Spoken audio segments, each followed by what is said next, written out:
The great hall of Nexus Prime buzzed with voices from 12 different worlds. Representatives from across the galaxy had gathered for their yearly meeting. The air smelled of different atmospheres mixed together through advanced life support systems. Some aliens breathed oxygen like humans once did, while others needed methane or sulfur compounds to survive.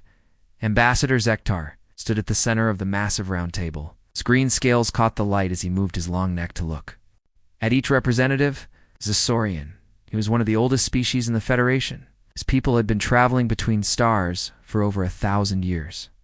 The mining rights to the Kepler system remained disputed, Zektar said in his deep voice. The Nexar claim they found it first, but the Valdorians say their survey ships were there a month earlier. The Nexar representative, a being that looked like a walking tree with glowing blue leaves, rustled its branches in anger. Our people died exploring that system. We have the right to its resources. Death means nothing if you cannot prove legal claim, replied the Valdorian. This alien looked like a large gray rock with several eyes scattered across its surface. We filed the proper documents with the Federation Registry. These arguments happened every year. The same disputes over the same worthless rocks floating. In space, Zektar had been doing this job for 40 years, and he was tired of it all. The galaxy was huge with millions of systems, but these 12 species always found reasons to fight over the same few hundred worlds.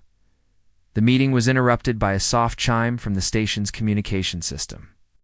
A young Nexari technician ran into the hall, his blue leaves flickering with excitement and fear. Ambassador Zektar, the technician said, breathing hard. Long-range sensors have detected an unknown ship approaching the system. What kind of ship? Zektar asked. Ships arrived at Nexus Prime every day. It was the most important trade station in this part of the galaxy. We do not know, sir. It is unlike anything in our databases. The vessel is moving at impossible speeds. Other representatives stopped their arguing and turned to listen. Unknown ships were rare in Federation space. Every species had been cataloged and contacted centuries ago. There were no more mysteries left in the galaxy, or so they thought. Show. U.S. Zektar commanded. The technician activated a holographic display in the center of the table. The image showed a three-dimensional map of the solar system around Nexus Prime. A red dot moved across the display, heading straight for the station. How fast is it moving? Asked General Vorth, the military commander who represented the Federation. Defense fleet. He was a Corvin, a species that looked like large insects with 6 arms and compound eyes. The computer estimates it will arrive in 6 hours, the technician replied.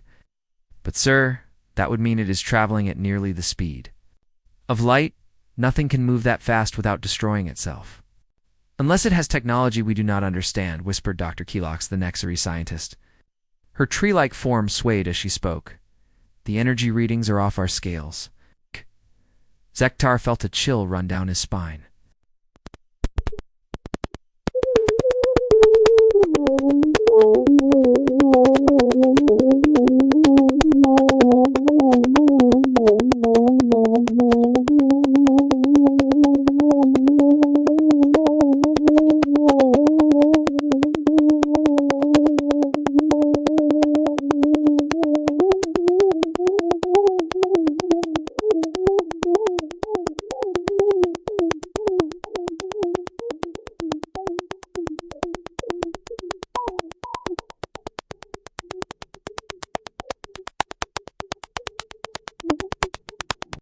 Nothing had ever threatened the peaceful order of the Federation.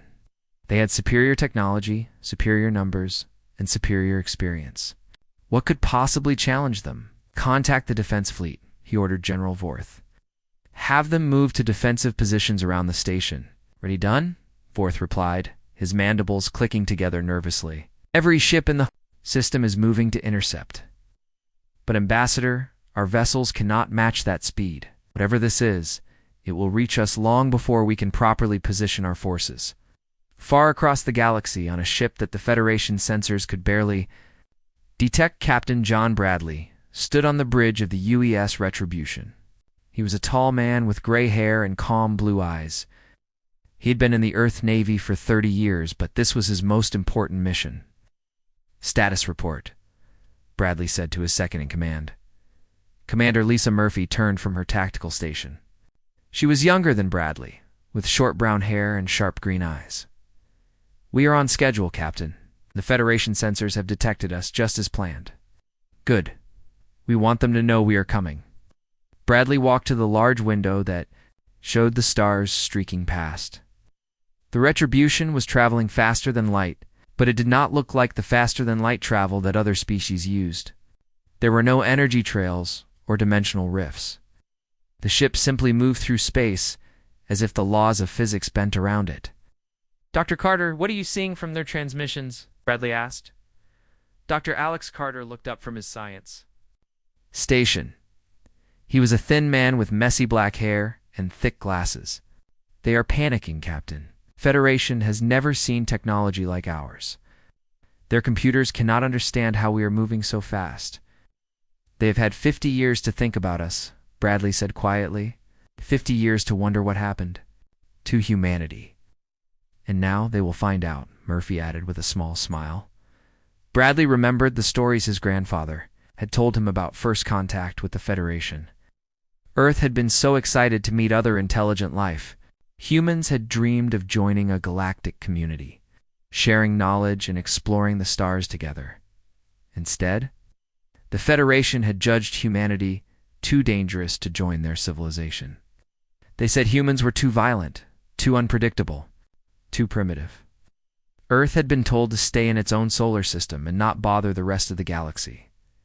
That rejection had hurt, but it had also motivated humanity. While the Federation continued their slow, careful expansion, Earth had poured everything into research and development. They had discovered new forms of energy, new ways to travel through space, new materials that could do impossible things. "Lieutenant Rivers, open a channel to Earth Command," Bradley ordered. A young woman at the communications station nodded. "Channel open, Captain." The main screen flickered to show Admiral Kate Ross sitting in her office on Earth. She was an older woman with silver hair and tired eyes. She had been fighting for this mission for 10 years. "Admiral, we have been detected by Federation sensors," Bradley reported. "They are moving to intercept us." "How many ships?" Ross asked. "Dr. Carter estimates over 200 vessels, representing all 12 member species of the Federation," Bradley replied. Ross nodded slowly. 200 ships to stop one of ours. They still do not understand what they are dealing with. "Should we reveal our full capabilities?" Murphy asked. "Not yet," Ross replied. "Let them make the first move. We're not here to start a war, but we will not run from one either." The transmission ended, leaving the bridge of the Retribution quiet except for the soft hum of the engines. Bradley looked at his crew, all of them young and eager to prove themselves. They had trained for this mission their entire careers. "Remember," Bradley said to his officers, "we represent all of humanity today. Everything we do will be judged by history. We're not conquerors or destroyers. We're explorers and liberators." "Yes, sir," his crew replied together. On Nexus Prime, the Federation representatives watched their screens in growing fear. The unknown ship was now close enough for detailed scans, and what they saw made no sense. The vessel was enormous, larger than their biggest dreadnoughts, but it showed no weapons, no shields, no energy signatures they could recognize. "It is like trying to scan empty space," Dr. Kellogg's reported. "Our instruments detect mass and movement, but everything else is invisible to us." "That is impossible," General Vorth said. "Every ship has energy signatures. Every hull has materials we can identify, unless their technology is so advanced that our sensors cannot detect it," Sektar said quietly. The thought terrified them. All the Federation had been the supreme power in the galaxy for centuries. They had never met a species that could challenge their technology or their authority. The idea that something might be more advanced than them was unthinkable. "Sir," the technician called out, "the ship is slowing down. It will reach us in 1 hour." Sektar straightened his long neck and tried to look confident. "Send a message to all Federation worlds. Well, tell them we may have made contact with a new species. If something happens to us, they will know what to expect." As the message was sent across the galaxy, the UES Retribution continued its approach to Nexus Prime. Captain Bradley stood calmly on his bridge, knowing that the next few hours would change everything. Humanity was about to announce its return to the galaxy, and this time they would not be ignored. The Federation Defense Fleet moved into position around Nexus Prime like a great wall of metal and energy. 237 ships from 12 different worlds formed defensive lines in space. The largest vessels were the Saurian dreadnoughts, each one the size of a small city. Smaller fighters buzzed between them like angry insects. General Vorth stood on the bridge of his flagship, the Sword of Justice.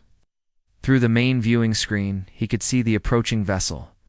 It looked nothing like any ship he had ever seen, where Federation ships were angular and covered with weapon ports. This one was smooth and curved like a piece of art. "All ships report ready for combat," his tactical officer announced. "Weapons are charged, and shields are at maximum power." "Good," Vorth said, though his voice shook slightly. "Remember, we fire only if fired upon. This could still be a peaceful contact." He did not believe his own words.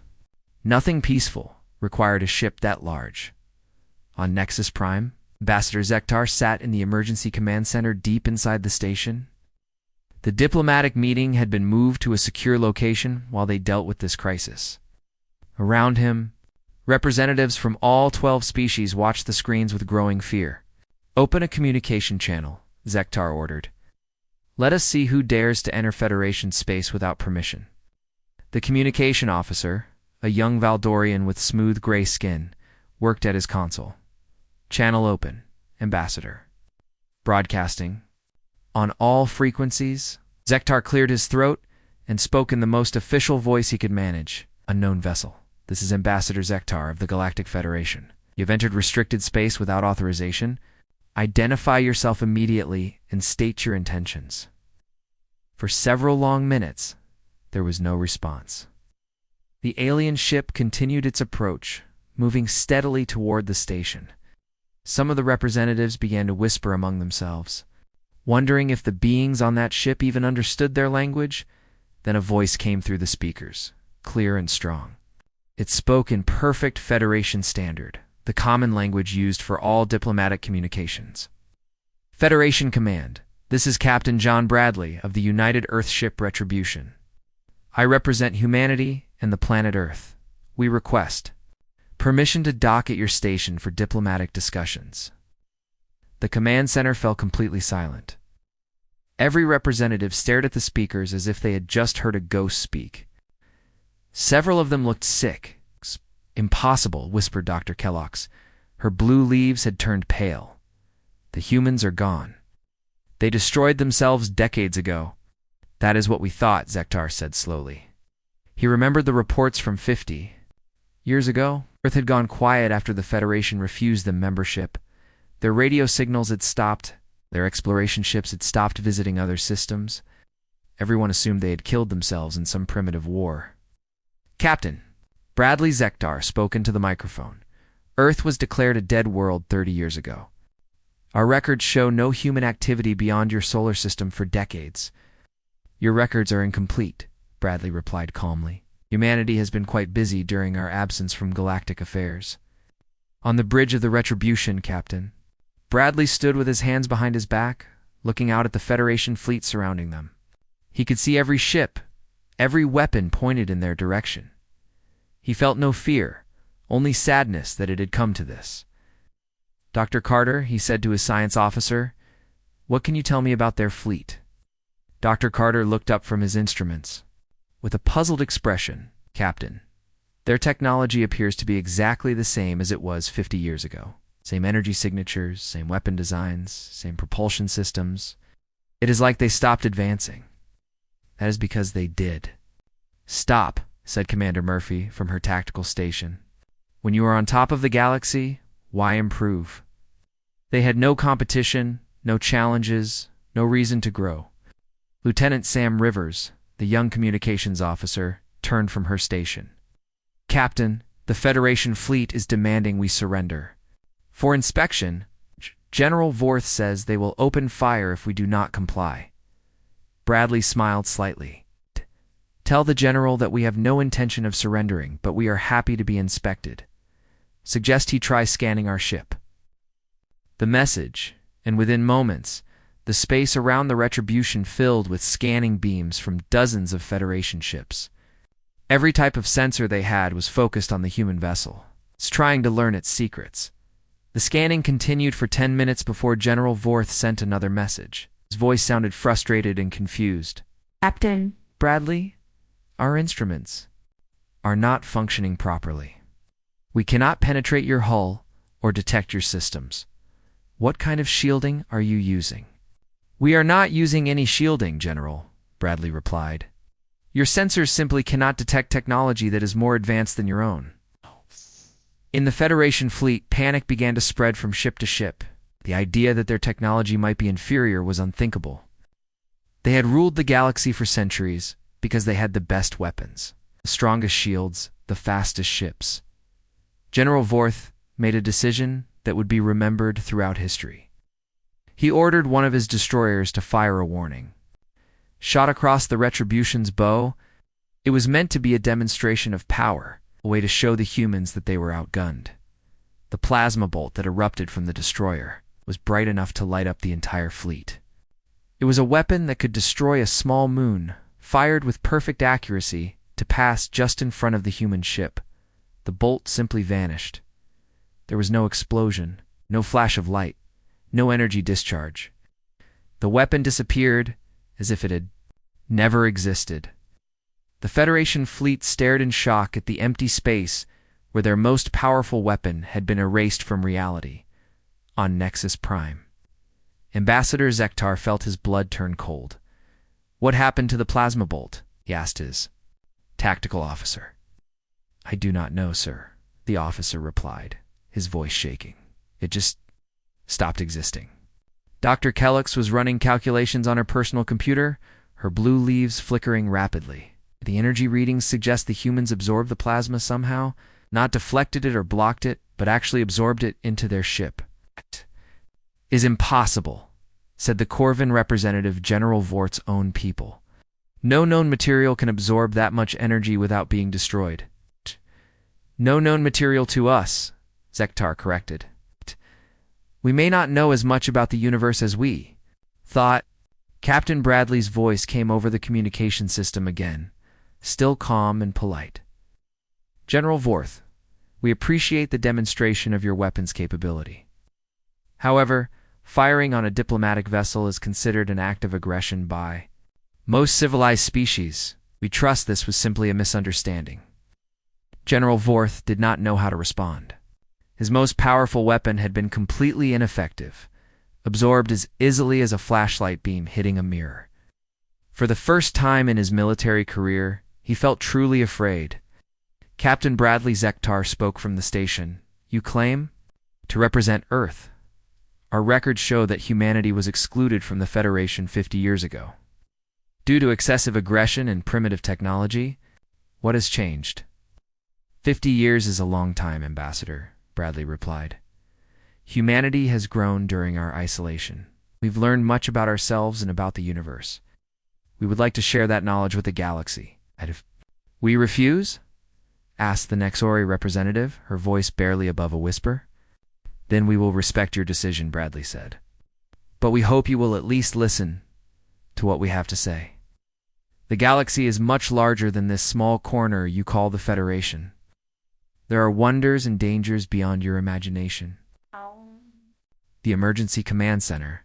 The representatives looked at each other with uncertainty. Everything they thought they knew about the universe had been challenged in the last hour. A species they thought was extinct had returned with technology that made their most advanced systems look like stone tools. We need time to discuss this, Zektar said finally. Will you wait while we consult with our home governments? Of course, Bradley replied. We have waited 50 years to have this conversation. We can wait a few more hours. But even as he spoke, reports were coming in from across the galaxy. Other Federation outposts were detecting similar ships on their long-range sensors. Retribution was not alone. Humanity had not sent just one vessel to announce their return. General Vorth received a priority message from Federation Central Command. His face turned pale as he read it. Ambassador, he called to Nexus Prime, we have a problem. Long-range sensors are detecting at least 50 more ships of similar design throughout Federation space. They all appear to be heading for major population centers. The silence that followed was deafening. 51 ships that could absorb their most powerful weapons without damage. 51 vessels carrying a species that the Federation had dismissed as primitive and violent. Dr. Kellogg spoke what everyone was thinking. If they wanted to destroy us, we could not stop them.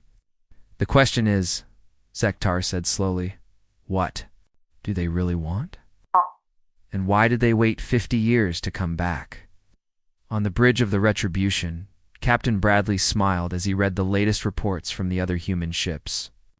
Operation Homecoming was proceeding exactly as planned. Soon, the galaxy would understand that humanity had returned. 3 hours had passed since the first contact, and the tension around Nexus Prime grew stronger every minute. The Federation Council had been in emergency session, debating what to do about the human ship that had made their most powerful weapons look like toys. Ambassador Zektar paced back and forth in the command center, his clawed feet clicking on the metal floor. Reports kept coming in from across the galaxy. Human ships had appeared near every major Federation world, all of them waiting quietly in space like sleeping giants. Have our home governments responded? He asked his communication officer. Yes. Sir, the young Valdorian replied. All 12 worlds are demanding we find out what the humans want. The Corvin High Command has ordered General Vorth to attack if necessary. The Nexari Council wants us to negotiate, the Saurian Empire suggests. We run. Zektar stopped pacing. In all his years of service, he had never seen the Federation so divided and frightened. These 12 species had conquered half the galaxy together, but now they could not agree on how to deal with one human ship. What does Earth Command say? He asked. Have the humans made any demands? No, sir. Captain Bradley simply requests permission to dock and begin diplomatic talks. He says he has a gift for the Federation Council. A gift. Akhtar's eyes narrowed. What kind of gift? Before anyone could answer, the main screen flickered to life. Captain Bradley appeared, standing on what looked like the bridge of his ship. Behind him, other humans worked at stations that seemed to be made of light itself. Ambassador Zektar, Bradley said with a polite smile, I understand you have concerns about allowing us to dock. Perhaps we can ease your fears by meeting in person. How are you broadcasting this? Zektar asked. We did not open a communication channel. We opened it ourselves, Bradley replied calmly. Your communication systems are quite simple to access. Doctor. Kellogg, who had been studying her instruments, looked up with alarm. Ambassador, they have somehow connected directly to our main computer systems. This should be impossible with our security protocols. Nothing is impossible with sufficient technology, Bradley said, apparently able to hear everything they said. Dr. Carter, would you please demonstrate our transport system? On the screen, a human with messy black hair nodded and pressed something on his control panel. Suddenly, 3 columns of blue light appeared in the Federation Command Center. When the light faded, 3 humans stood in the room. Every Federation representative jumped back in shock. Some reached for weapons that were not there. Others simply stared in disbelief. The security systems had not detected anything. The humans had appeared from nothing without any technology that Federation science could understand. Captain Bradley stood in the center, still wearing the same calm expression. Beside him was a woman with short brown hair who kept her hand near a device on her belt. The third human was the man with messy hair, who immediately began looking around the room with great interest. Thank you for allowing us to visit, Bradley said, as if materializing out of thin air was the most normal thing in the universe. I am Captain John Bradley. This is Commander Lisa Murphy, my tactical officer, and Dr. Alex Carter, our chief science officer. How did you do that? Zektar managed to ask. Our sensors detected no transport beam, no dimensional rifts, no energy signatures at all. Dr. Carter can explain if you are interested, Bradley replied. But first we have something to show.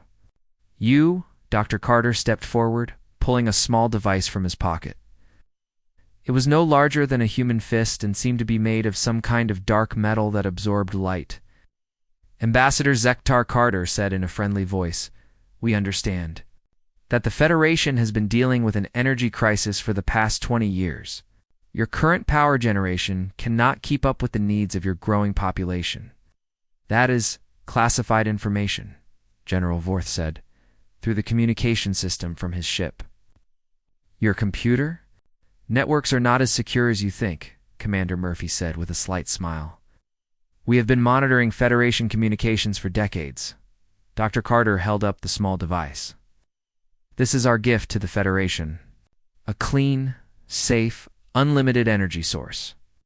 He placed the device on the main conference table and stepped back. Immediately, the device began to glow with a soft white light. Every instrument in the command center started beeping as they detected massive amounts of energy being generated. Impossible, Dr. Kellogg's whispered, her blue leaves flickering rapidly. What? That small device is producing more energy than our main reactor. How much energy? Enough to power your entire station for a year, and it will keep producing energy for approximately 10,000 years before needing replacement. The Federation representatives stared at the device in shocked silence. Their most advanced power stations were huge facilities that took years to build and required constant maintenance. This human device was smaller than most of their tools and produced more energy than they thought possible. What powers it?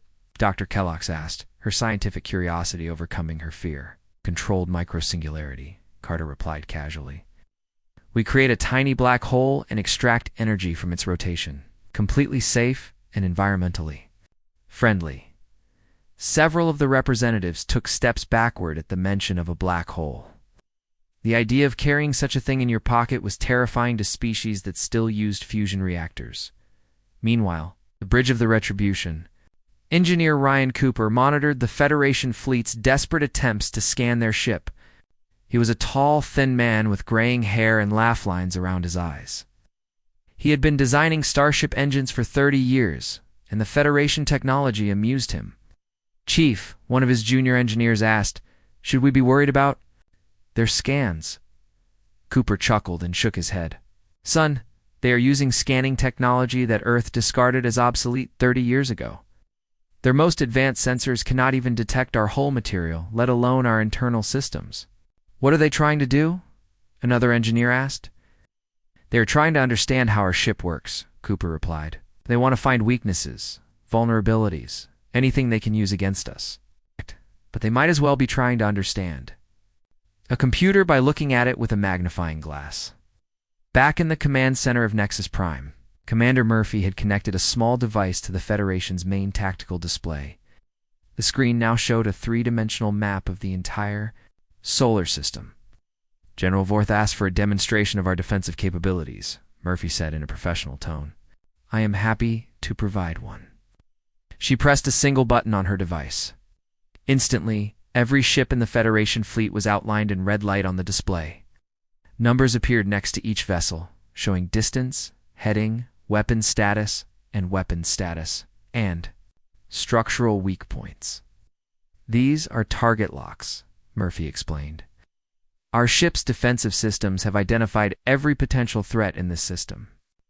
We now have firing solutions for all 237 Federation vessels. Firing solutions? General Vorth's voice came through the speakers, sounding strained. Are you threatening us? Not at all, General, Murphy replied calmly.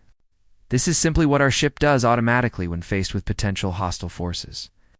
It identifies targets and calculates the most efficient way to neutralize them. She pressed another button, and more information appeared on the screen. Our point defense systems have also cataloged every weapon emplacement on Nexus Prime, every defensive satellite in orbit, and every strategic target within 50 light-years of this location. The silence in the command center was absolute.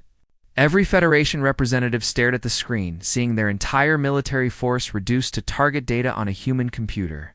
How long did this take? Zektar asked quietly. Approximately 1 second, Murphy replied. Our combat systems work faster than your sensors can detect them. Dr. Carter added helpfully, if we had wanted to attack you, your entire fleet would have been destroyed before you knew we were hostile. We could have eliminated every Federation stronghold in this sector while you were still trying to scan our ship. But we did not come here to fight, Captain Bradley said firmly. We came here to talk, to share knowledge, and to offer friendship to those who want it. And those who do not want it? Asked the Corvan representative, his insect-like voice shaking. That is their choice, Bradley replied. We will not force our friendship on anyone, but we will also not allow anyone to threaten Earth or humanity ever again. The implications of his words hung in the air like a dark cloud. The Federation had spent 50 years thinking humans were gone, extinct, no longer a concern. Now they discovered that humanity had spent those 50 years becoming something beyond their ability to fight or control. What do you want from us? Zektar asked finally. We want to show you what the galaxy could become, Bradley said. You have been content to rule over a small corner of space, fighting over scraps while ignoring the vast wonders that exist beyond your borders. We want to change that. Change how? Dr. Kellux asked. Captain Bradley smiled, but it was not a friendly expression. Dr. Carter, show them what we found in the Andromeda Spiral. Carter activated another device, and the air above the conference table filled with holographic images. News of the human arrivals spread across the galaxy faster than anyone expected. Within hours, every Federation world knew that Earth had returned. Panic began in the outer colonies first, where people remembered the old stories about aggressive humans who asked too many questions and caused too much trouble. On the Corvan homeworld, citizens flooded the communication networks demanding answers from their government. Why had humanity returned? What did they want? Could the Federation protect them from these mysterious beings with impossible technology? The Valdorian Council called an emergency session that lasted 16 hours. Ancient beings who had lived for centuries debated what to do about a species they thought was extinct. Some wanted to fight, others wanted to hide, and a few suggested they should have listened to the humans 50 years ago. But nowhere was the panic worse than on Nexus Prime, where Federation representatives watched human ships appear on long-range sensors every few hours. Each vessel was different in design, but all shared the same impossible technology that made Federation science look primitive. Ambassador Zektar had not slept in 2 days. He stood in the station's historical archives reading files that had been sealed for half a century.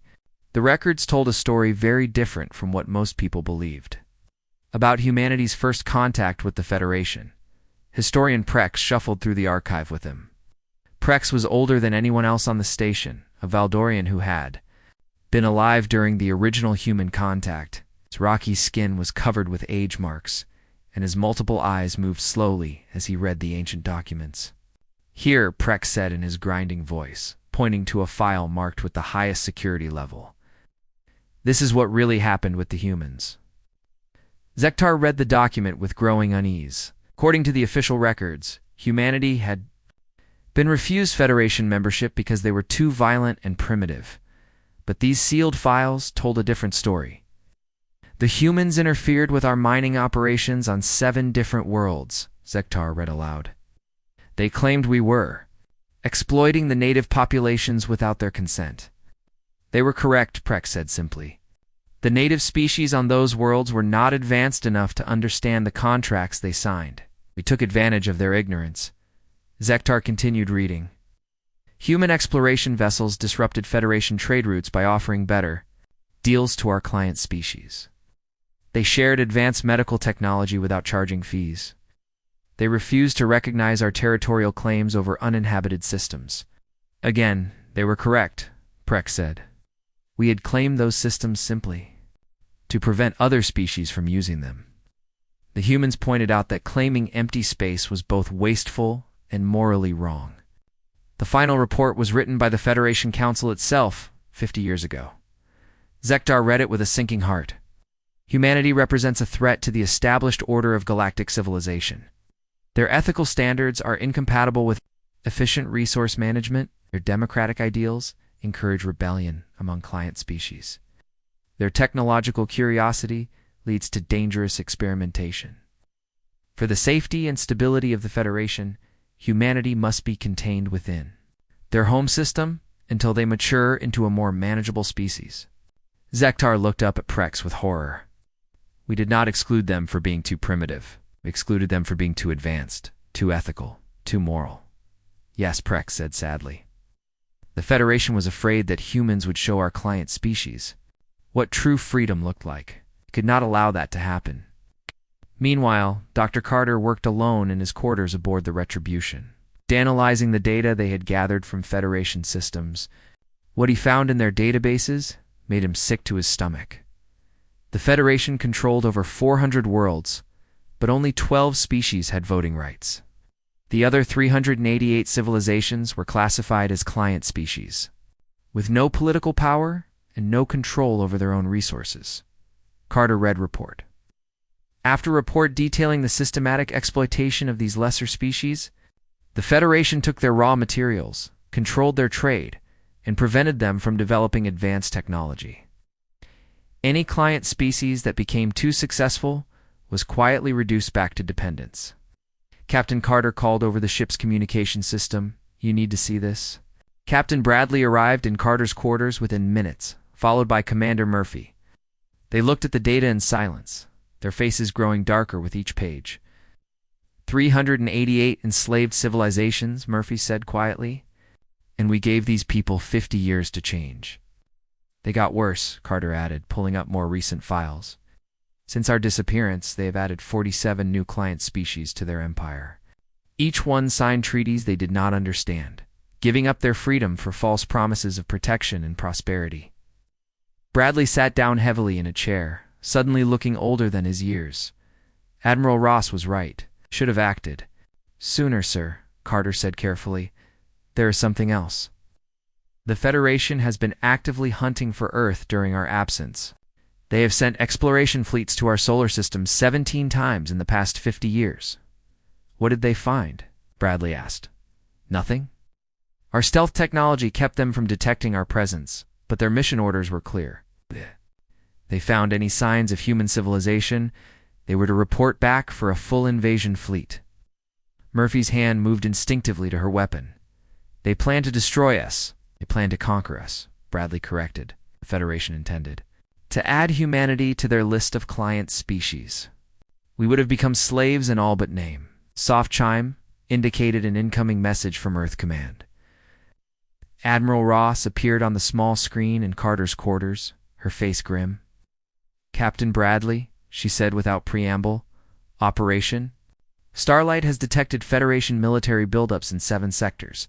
They are preparing for war. Against us, Bradley asked. Against anyone who opposes them, Ross replied. Our intelligence suggests they plan to use the crisis as an excuse to impose martial law on all client species. Any world that shows signs of rebellion will be crushed. Carter looked up from his computer. Admiral, I have been monitoring Federation communications. Client species across the galaxy are receiving our transmissions. They know we have returned. And how are they responding? Ross asked. They are asking questions, Carter replied with a small smile. Questions the Federation does not want to answer? Questions about freedom, about self-determination, about why they have no voice in their own government. Bradley stood and walked to the window, looking out at the Federation fleet still surrounding them. Admiral, what are our orders? Ross was quiet for a long moment before responding. The President has authorized Operation Liberation. You have 72 hours to give the Federation Council our ultimatum. After that, we begin freeing their client species whether they agree or not. Understood, Bradley said. And if they choose to fight, then we show them why humanity spent 50 years preparing for this moment, Ross replied. Earth Command out. The transmission ended, leaving the 3 humans alone with the weight of what was about to happen. In 3 days, either the Federation would begin dismantling their empire voluntarily, or humanity would do it for them. Back on Nexus Prime, Ambassador Zektar made his way to the communication center. The time for secrets and half-truths was over. The galaxy needed to know what was really happening. Open a channel to all Federation worlds, he ordered. Priority Alpha transmission. The communication officer looked surprised. Sir, that level of transmission is reserved for galactic emergencies. This is a galactic emergency, Zektar replied. Open the channel. Within minutes, every Federation world was receiving Zektar's transmission. Billions of beings across hundreds of planets stopped what they were doing to listen. "Citizens of the Federation," Zektar began, his voice heavy with the weight of history. "I must tell you the truth about humanity and why they disappeared 50 years ago." He proceeded to read the sealed documents revealing the Federation's real reasons for excluding Earth. With each word, the carefully constructed lies of half a century crumbled away. On worlds across the galaxy, client species heard the truth for the first time. They learned that the Federation had been afraid of human ethics, afraid of human questions, afraid of human examples of freedom and democracy. The reaction was immediate and explosive. Protests began on dozens of worlds within hours. Client species demanded to know why they had been kept ignorant of the truth. They asked why the Federation had the right to control their lives and resources. On the bridge of the Retribution, Lieutenant Rivers monitored the growing chaos across Federation space. "Captain," she reported, "we are receiving over 3,000 communication requests from client species. They want to know if the stories about Earth are true." "Put me through to all of them," Bradley ordered. "It is time they heard from us directly." The main screen activated, showing Bradley's face to millions of beings across the galaxy. He spoke simply and clearly, his words carrying hope to species that had almost forgotten what freedom meant. "My name is Captain John Bradley of the United Earthship Retribution. I represent humanity and the values of freedom, equality, and self-determination. 50 years ago, the 72-hour deadline arrived like thunder across the galaxy. On Nexus Prime, the Federation Council sat in emergency session, their faces grim as reports flooded in from across their empire. 200 client worlds had declared independence. In the past 3 days, Federation fleets were experiencing mass desertions. Trade routes had collapsed as cargo ships refused to deliver goods to oppressive governments. Ambassador Zektar stood before the assembled representatives, holding a datapad that contained humanity's final ultimatum. His hands shook slightly as he read the simple message aloud. "The Federation Council has 72 hours to begin the following actions. Grant immediate independence to all client species. Cease all resource extraction from unwilling worlds. Release all political prisoners held in Federation custody. Allow free elections on all Federation worlds. Failure to comply will result in Earth taking direct action to liberate the oppressed peoples of this galaxy." "This is madness," declared the Corvin representative, his insect-like mandibles clicking angrily. "One human ship cannot dictate terms to the entire Federation." "It is not one ship," General Vorth said quietly, from his position at the tactical display. Long-range sensors now detect over 3,000 human vessels throughout Federation space. They appeared simultaneously across hundreds of systems. The number hung in the air like a death sentence. 3,000 ships, each apparently more advanced than anything the Federation could build. The scope of humanity's return was beyond anything they had imagined. Dr. Kellogg studied her readings with growing amazement. "General, these are not just warships. Most of them appear to be hospital ships, colony vessels, and construction platforms. The humans are not planning to conquer us. They are planning to rebuild everything we have built." "Where did they come from?" asked the Saurian representative, his long neck swaying with distress. 3,000 ships cannot hide in empty space. For 50 years, they were not hiding in our space, Zektar said slowly, as understanding dawned on him. They were never in our space at all. Dr. Carter told us they have been exploring other galaxies. Earth built an interstellar civilization. While we were looking inward, on the bridge of the Retribution, Captain Bradley received a priority message from Fleet Admiral Steve Hamilton. The screen showed a stern man with silver hair and tired eyes who had spent his entire career preparing for this moment. "Captain Bradley," Hamilton said, "Operation Liberation is now active. Every human ship in the galaxy has received authorization to begin assistance operations. The people of the galaxy have chosen freedom, and we will help them achieve it." "What about the Federation fleet?" Bradley asked, gesturing toward the hundreds of ships still surrounding Nexus Prime. "Monitor them closely," Hamilton replied. "They attempt to attack any civilian targets or prevent client species from leaving Federation space. You are authorized to intervene. But remember, John, we are not here to destroy the Federation. We are here to transform it. The transmission ended just as Lieutenant Rivers received an incoming message from the planet below. Captain, we are receiving a transmission from someone called Representative Chandri. She claims to speak for the oppressed peoples of the galaxy.